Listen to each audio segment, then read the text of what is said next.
हम बात कर रहे हैं बिहार की, बात कर रहे हैं बिहार के राजनीति की। और जैसे जैसे चुनाव की तारीख नज़दीक आ रही है, हम देख रहे हैं कि जो बड़े बड़े नेता हैं वो बिहार का दौरा कर रहे हैं। चाहे आप बात करें नरेंद्र मोदी की, चाहे आप बात करें राहुल गांधी की, जो पिछले 5 महीने में 6 बार बिहार आ चुके हैं। नरेंद्र मोदी भी आ रहे हैं इस महीने के अंत में बिहार। और वो जातिगत जो सभाएं हैं, जैसे कांग्रेस के राहुल गांधी की आप बात करें तो जातिगत सभाएं वो लगातार बिहार में कर रहे हैं। दलितों के आसपास उनके सारे कार्यक्रम जो है वो मंडराते हुए आपको दिखेंगे। लेकिन इससे इतर जो धार्मिक नेता हैं, जो बड़े धार्मिक नेता हैं, वो भी लगातार बिहार का दौरा कर रहे हैं। और उनका दौरा जो है वो बढ़ा है पहले से। अभी हम जब बात कर रहे हैं तो बाबा बागेश्वर धाम जो है वो बिहार में है। मुजफ्फरपुर में काफ़ी लंबी उनकी एक धर्म समागम होने वाली है। इसके पहले हमने देखा उसके कुछ दिन पहले भी वो बिहार में आए थे। और रविशंकर प्रसाद, श्री रविशंकर जो हैं वो भी बिहार में आए थे। उनका भी लगातार बिहार का दौरा हो रहा था। और जैसे हमारे सूत्र बता रहे हैं कि इन जो बाबा हैं, जो धर्म गुरु हैं, जो इनके जो दौरे हैं बिहार में, वो आने वाले समय में बढ़ने वाले हैं। तो क्या ये बाबा जो धर्म समागम करते हैं, क्या इससे वोट प्रभावित होता है? और ये किसको फ़ायदा, किसको नुकसान पहुंचाते हैं, ये बड़ा ही दिलचस्प मामला है। और जैसा बता रहे हैं हमारे सूत्र कि आने वाले समय में ये दौरे बढ़ेंगे, तो क्या इसका असर वोट पे पड़ता है, जनता पे पड़ता है? इसी बात पर हमें जानकारी देने के लिए संजय कुमार जी हमारे साथ मौजूद हैं। प्रोफेसर हैं CSDS के और देश के जाने माने सेफोलॉजिस्ट हैं। इन्हें कोई परिचय के मोहताज नहीं है संजय कुमार जी। सर, ये सवाल आप ही से है, क्योंकि आप इसको आंकड़ों के हिसाब से अच्छे से समझा सकते हैं।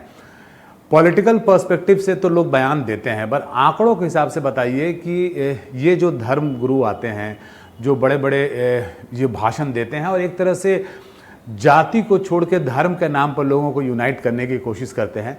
और जो राजनीतिक दल हैं वो इनके खिलाफ बयान भी देने लगते हैं। जैसे कांग्रेस और राजद जो है बिहार में ऑलरेडी इन्होंने इनके खिलाफ बयान देने शुरू कर दिए। इनका वोटरों पे कोई असर पड़ता भी है कि नहीं पड़ता है? और पड़ता है तो क्या पड़ता है? जी देखिए, चुनाव किस परिप्रेक्ष्य में हो रहा है, कंटेक्स्ट क्या है चुनाव का, इस पर निर्भर करता है। अगर जो माहौल आज देश में है, जिस तरह का माहौल, और मैं भारत पाकिस्तान के बीच में जो झड़पें हुई उसका जिक्र कर रहा हूं, अगर आज के माहौल में चुनाव हो और इस तरह की भाषणबाजी होगी तो निश्चित रूप से पड़ेगा। लेकिन एक बिहार जैसे राज्य में अगर आम समय में चुनाव हो, मतलब एक नॉर्मल स्थिति हो, तो बिहार की राजनीति में जातिगत गोलबंदी ज्यादा होती है, धार्मिक गोलबंदी कम होती है। तो नॉर्मल समय में अगर इन चीजों का जिक्र किया जाएगा तो कम असर पड़ेगा।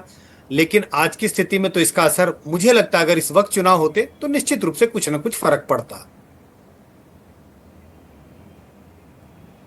देखिए, चुनाव तो अभी होना नहीं है। चुनाव होने में अभी कम से कम 6 महीने का वक्त है। लेकिन जैसे मैं आपको बता रहा था कि जो ये धर्मगुरु हैं, चाहे आप बाबा बागेश्वर की बात करें, श्री रविशंकर की बात करें, और आप दूसरे पक्ष की बात कीजिए, आप ओवैसी साहब जो हैं वो लगातार बिहार में दौरा कर रहे हैं और इस तरह के जो मुस्लिम धर्म सभाएँ हैं उसका आयोजन कर रहे हैं। तो कहीं ना कहीं दोनों पक्ष जो है वो जातिगत मुद्दे से उठकर और धर्म के नाम पे अपने वोटरों को गोलबंद करने की कोशिश कर रहे हैं। और आपके आंकड़े क्या बताते हैं कि ये अगर 6 महीने के बाद चुनाव हो तो इसका आपको पड़ता हुआ दिखता है? देखिए, चाहे आप धर्म का सहारा लें, चाहे जाति का सहारा लें, चाहे रीजनल आइडेंटिटी का सहारा लें, जिनकी संख्या छोटी होती है उनको मोबिलाइज करना ज्यादा आसान होता है। आपने मुस्लिम समुदाय के वोटरों की बात की और ओवैसी जी की बात की।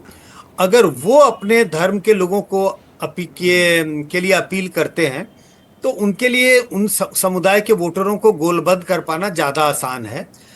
अगर हम बिहार में हिंदू समुदाय के लोगों की बात करें, जिनकी आबादी तकरीबन 83-84% है, तो धर्म के आधार पर इनको गोलबंद करना, एक शेप में लाना इतना आसान नहीं है। क्योंकि ये बड़े जो 83-84% लोग हैं, ये जातिगत आधार पर भी बटे हुए हैं। अलग अलग इलाकों में जिस जाति का वर्चस्व होता है उनकी गोलबंदी ज्यादा होती है। तो अगर बिहार जैसे राज्य में मान लीजिए 6 महीने के बाद चुनाव होंगे, 4 महीने के बाद चुनाव होंगे, तो भी आप धर्म की राजनीति से अभी शुरुआत है। देखेंगे आप, जैसे जैसे चुनाव का समय नजदीक आएगा, पार्टियों को लगने लगेगा कि धर्म के सहारे आप गोलबंदी कर पाना बहुत आसान नहीं है, तो वो जातियों का सहारा लेंगे, कुछ और चीजों का सहारा लेंगे। लेकिन धीरे धीरे धर्म के आधार पर गोलबंदी करने की जो राजनीति है पार्टियों की, उससे हटना शुरू होंगे। ये आपका कहना है कि जो जाति की बात जो है वो ज़्यादा करेंगे और ज़मीन पे जो है बिहार जैसे प्रदेश में जाति काम करती है, और एग्जैक्टली यही हम होता हुआ देख रहे हैं। पिछले 5 महीने में 6 दौरे कर चुके हैं राहुल गांधी, जो कांग्रेस के सर्वेसर्वा हैं, और उन्होंने जितने दौरे किए हैं सभी के सभी जो है वो दलित मुद्दों पे हैं। वो दलित समागम में आ रहे हैं, दलित सम्मेलन में आ रहे हैं और दलित मुद्दों की बात कर रहे हैं। लेकिन जब मैं ये बात कर रहा था इन धर्म गुरु जो हैं उनके दौरों की बिहार की, उसमें एक बड़ा दिलचस्प चीज़ हमने देखा। ये ज़्यादातर जो दौरे हैं ये नॉर्थ बिहार के मिथिलांचल और कोसी इलाके में है। कोसी इलाका जो है वो प्रीडोमिनेंटली माइनॉरिटी डोमिनेटेड एरिया है, और वहाँ पे आरजेडी और कांग्रेस जो विपक्षी पार्टियां हैं बिहार की वो अच्छा करती आई हैं। वहाँ हालांकि हिंदू हैं बड़ी संख्या में, लेकिन क्योंकि वो मुस्लिम पॉपुलेशन वहाँ बहुत ज़्यादा है इसलिए वो अच्छा करती आई हैं। तो ये क्या महज एक संयोग है कि ये जितने भी धर्मगुरु आ रहे हैं ज़्यादातर जो इनकी सभाएं हो रही हैं वो मुस्लिम पॉकेट्स में हो रही हैं, वो कोसी और मिथिलांचल के क्षेत्रों में हो रही हैं जहाँ पर मुस्लिम पॉपुलेशन बहुत ज़्यादा है? ये महज संयोग मानते हैं आप इसको? नहीं प्रभाकर जी, संयोग तो बिल्कुल नहीं है, ये स्ट्रैटेजी है। मान लीजिए कोई ऐसा इलाका है, कोई ऐसा डिस्ट्रिक्ट है, कोई ऐसा शहर है जहां पर दूसरे धर्म के लोग बहुत कम है, आधा %, 1%, बहुत इक्का दुक्का है। ऐसी जगह पर आप धर्म को लेकर के, किसी एक धर्म की हम बात करें, उसको लेके गोलबंदी करने की कोशिश करेंगे तो लोग गोलबंद नहीं होंगे। तो आपको जस्टपोज करना होता है, आपको दूसरे चीज से कंपेयर करना होता है, भय दिखाना होता है, नफा नुकसान दिखाना होता है।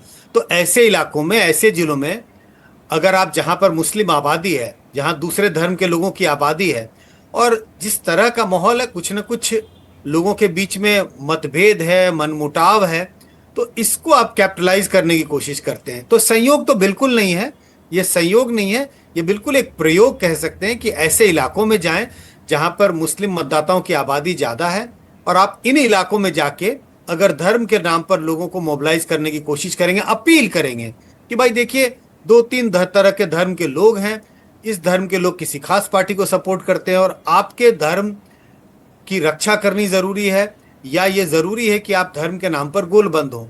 तो बिल्कुल संयोग नहीं है, ये प्रयोग है। कितना सफल होगा, कितना विफल होगा, ये आने वाला समय बताएगा। जी जी जी जी जी बिल्कुल, ये आने वाला समय बताएगा, ये चुनाव के परिणाम बताएंगे। तो जैसा संजय जी ने कहा कि ये संयोग नहीं है, ये एक प्रयोग है, और अगर ये खास इलाके में हो रहा है जहाँ पर कि मुस्लिम पॉपुलेशन ज़्यादा है और हिंदू वहाँ बहुत बड़े इलाकों में माइनॉरिटी में हैं, तो ये केवल एक संयोग नहीं है, ये एक प्रयोग है, और ये एक सोची समझी रणनीति के तहत हो रहा है। हालांकि इसका चुनाव पे क्या असर पड़ेगा, क्या जनता इससे प्रभावित होती है, क्या सीटों की संख्या इससे प्रभावित होती है, ये तो आपको चुनाव के परिणाम ही बता पाएंगे। तो बिहार से आज इतना ही।